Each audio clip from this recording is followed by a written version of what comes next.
সেই দিন আপনার কাছ থেকে ওই যে আপনার বাপ যে আপনাকে সবচেয়ে বেশি সাপোর্ট করতো সে দূরে সরে যাবে। যে সঙ্গী আপনার মরার আগ পর্যন্ত, কবর পর্যন্ত গিয়েছে, আপনার সঙ্গী এবং আপনার সন্তান, তারা কাল কিয়ামতের দিন সাহিবাতিহি ওয়া বানি, সেই দিন আপনার কাছ থেকে মুখ ফিরিয়ে নেবে। কেন? যদি মাত্র শুধু আপনার ঈমান হারা হয়ে মরে যায়। ঈমানটা খুব সেনসিটিভ একটা বিষয়।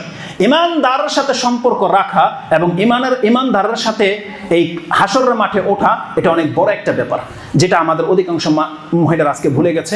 এই কথাগুলো প্রতিনিয়ত আপনাদেরকে বলা হয়, কিন্তু তারা ভ্রুক্ষেপ করে না। অধিকাংশ পুরুষ, অধিকাংশ মহিলা এই কথা থেকে মুখ ফিরিয়ে নিয়েছে। তারা ভুলে গেছে যে কাল কিয়ামতের মাঠে ঈমানের উপরে জোর দেওয়া হবে।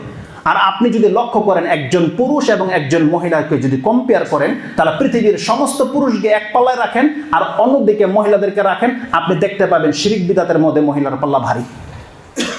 আজও আপনার ঘরে যে শিরিক আপনার মধ্যে নাই, ওই শিরিক আপনার মা বোন, আপনার স্ত্রীর মধ্যে রয়েছে।